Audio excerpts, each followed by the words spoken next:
আসসালামু আলাইকুম, আশা করি সবাই ভালো আছেন। আজকে রান্না করাম এই যে বড় আলু দিয়ে মুরগি মাংস ভুনা করাম।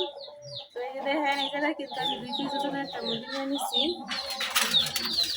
এই যে মুরগিটা কিন্তু বাজার থেকে একবারে পরিষ্কার করে আনা হয়েছে। এখন আমি শুধু কাটটা নেম, একটু চেক করে কাটটা নেম পিস পিস করে। এখন হালকা চেক দিয়া নেম, আগুন দিয়া চেক দিয়া তারপরে আমি পরিষ্কার করে কাটটা নেম।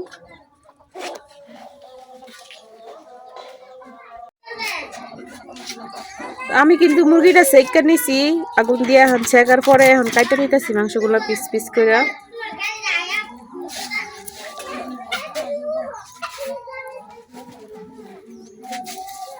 তো এই যে আমি কিন্তু এরকম সাইজ করে সবগুলা মাংস কাটে নিতেছি। কিছু তো আরো নিচ্ছে বাড়িতে।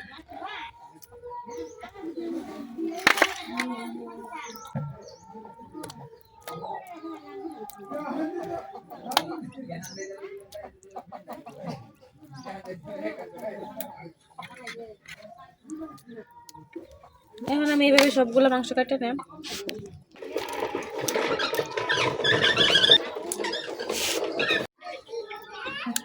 আমি কিন্তু এইভাবে সবগুলো মাংস একবারে কাটে নিছি। দেখেন এই জায়গায় কতগুলো মাংস হয়েছে, আর এই জায়গায় এই যে চামড়া আর ঠ্যাংগুলো আলাদা করে নিচ্ছি।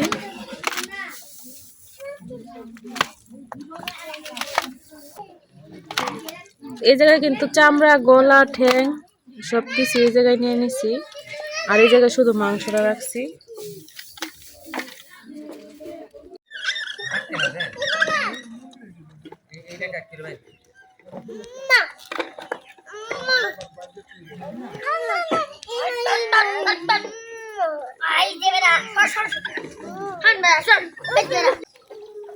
আব্দুল্লাহ মা মুরগি কাটতেছে, আমি পিঠা বানাইতেছি, গুড়ি দিয়ে উঠতেছি।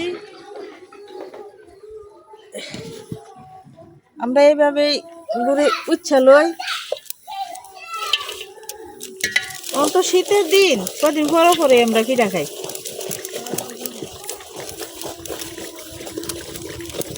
তো বড় বাবা এদিক দিয়ে গুড়া উঠতেছে, আর এদিক দিয়ে বড় বাবার যে মা, আমাদের মা ওই কিন্তু পিঠা বানাইতেছে।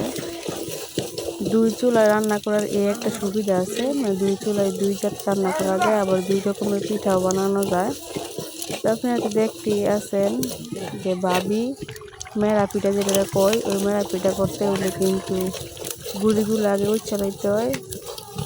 ভাবি গুড়ি উঠতেছে, আর মা হয়ে তেলের পিঠা বানাইতেছে। দেখেন তেলের পিঠা কালার দিয়ে কত সুন্দর হয়েছে। এই যে একটা পিঠা হয়ে গেছে, উড়াইতেছে, আর একটা পিঠা দিয়ে গেছে। এইভাবেই কিন্তু আমরা তেলের পিঠা বানাই। এই যে এটা হচ্ছে গোলা তেলের পিঠার যে কায়দা, মানে ব্যাটার, এটা একটা পিঠা দেখেন কত সুন্দর হয়েছে, অনেক ভালো লাগতেছে দেখতে, আর খাইতে কিন্তু অনেক মজা। দেখেন কত সুন্দর করে পিঠাগুলো ফুলতেছে, আর ভাবি এদিক দিয়ে সবগুলো গুঁড়া উচ্ছা নিতেছে।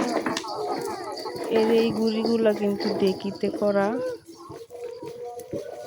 ডেকিতে গুড়িগুলা করছে বিদায় উচ্ছা লওয়া লাগতেছে, আর মেশিনে বাঙালি কিন্তু আর উচ্ছা লাগছে। তো আমার মুরগি কাটা শেষ, আমি মুরগি কাটিয়া মাংসটা রাখাইছি ঘরে। তো আয়া দেখি ভাবি এদিক দিয়ে পিঠা বানাই যাচ্ছে। ভাবি কইছিল বিকালে পিঠা বানাইবো, কিন্তু মুরগি আইনা প্যাঁচ লেগে গেছে।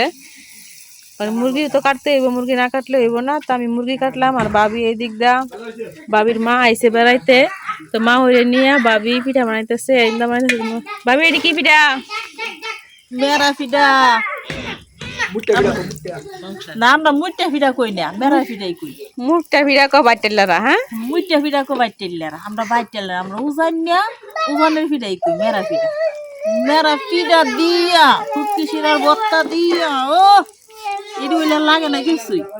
ভাবির কিন্তু এই পিঠাটা অনেক পছন্দ। তো শীতকাল আইলে, শীতকাল আর গরমকাল নাই, 12 মাসই ভাবি এই মেরা পিঠাটা খায় কিছুদিন পরে পরে। এর আগেও কিন্তু আপনি দেখছেন 2 দিন। তো ভাবির কিছু পিঠা বানানো শেষ, এখন একবার হাড়ির মধ্যে দিতেছে, বাপের হাড়ির মধ্যে। এগুলা কিন্তু বাপ দিয়ে বানাইতে হয়, ধোয়ার জন্য কিন্তু দেখা যাইতেছে না।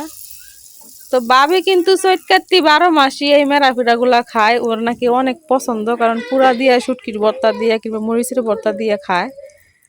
আর এদিক দিয়ে ভাবির যে মা, আমাদের মা ওই বানাইতেছে তেলের পিঠা, অনেকে কই ডুবা পিঠা, আবার কেউ বলে মালপোয়া। তো আমার নেত্রকোনার এটা কিন্তু বিখ্যাত পিঠা। নেত্রকোনার বিখ্যাত পিঠা হচ্ছে তেলের পিঠা, আমরা এটা তেলের পিঠা নামে ডাকি। তো এই যে দেখেন সবগুলা পিঠা কত সুন্দরভাবে হয়েছে, কত সুন্দরভাবে পিঠাগুলো ফুলছে। এই যে ফুলকো ফুলকো মা ওই কিন্তু অনেক সুন্দর করে তেলের পিঠা বানাইতে পারে। তো ভাবি এদিক দিয়ে পিঠা বানাইতেছে, আর দেখেন কত মেহমান, আরো কিছু মেহমান একবারে পিঠা খায়া কিন্তু গেছে গা, বিদায় হয়ে গেছে। আর এটা হচ্ছে বড় মেহমান।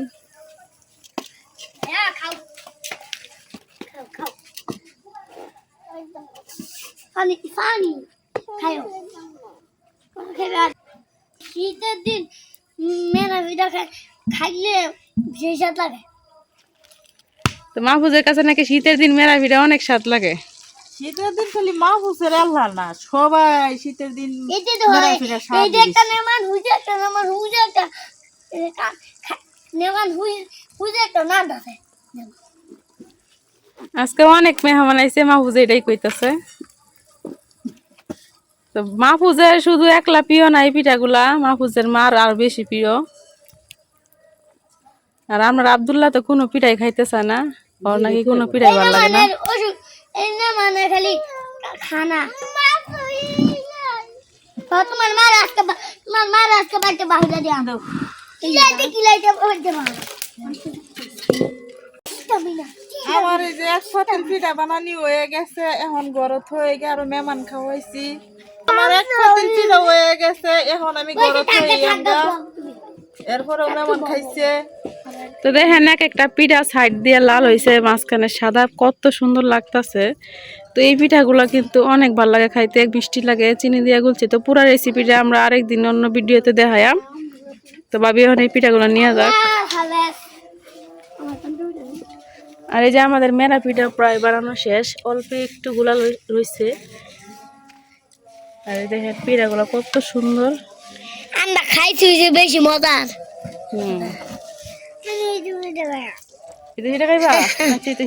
আন্টি না বোমা বোমা আপনারা দেখেন ভাবি কিভাবে পিঠা বানায়। ভাবি পিঠা কিভাবে বানায় না করে দেখান। এই যে এই বাবা নাই, এইবার খাই। দেখা গেছে না কিভাবে বানান কিভাবে খান। এই যে বানাইতে কষ্ট, খাইতে কষ্ট না। দেখছো লইতাছে। তো এগুলো আমরা যখন ছোট ছিলাম তখন এক পাতিল বানাইতাম, পাতিল বানায় পাতিলের ভিতরে ভাত এই যে দিতাম। আখ ভাবিতে মনটা করতেছে কাঁচা পিঠাই খাইলি তো। তো পাতিল বানায় পাতিলের ভিতরে ভাত দিতাম, ভাত দেওয়ার পরে সেই ভাত সিদ্ধ করে খাইতাম, অনেক মজা লাগতো। আর এখনকার ছোট ছোট বাচ্চা যারা আছে এগুলো তো বুঝেই না। আমরা আগে সকাল হইতে এই মেরা পিঠা বানাইলে নেড়ার মধ্যে পুইরা খাইতাম। হ্যাঁ ভাবি, নেড়া পুইরা খাইছি, চুলাত পুইরা খাইছি, আবার বন্ধ গিয়েও খাইছে। হ্যাঁ বন্ধ নেড়ার মধ্যে পুরায়া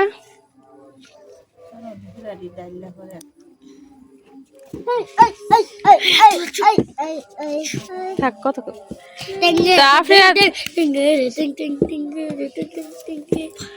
আপনারা কিন্তু দেখতে আছেন ভাবির হাত কতটা চালু, পিঠা বানাইতে বানাইতে ভাবি একবারে অনেক চালু হয়ে গেছে।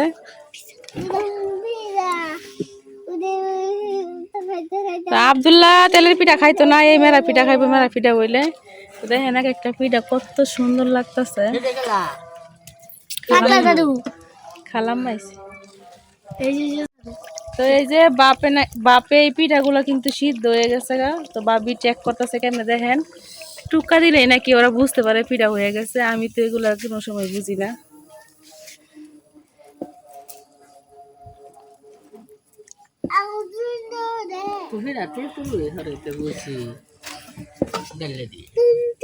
ওই যে পিঠা চেক করা হইতেছে হয়েছে নাকি।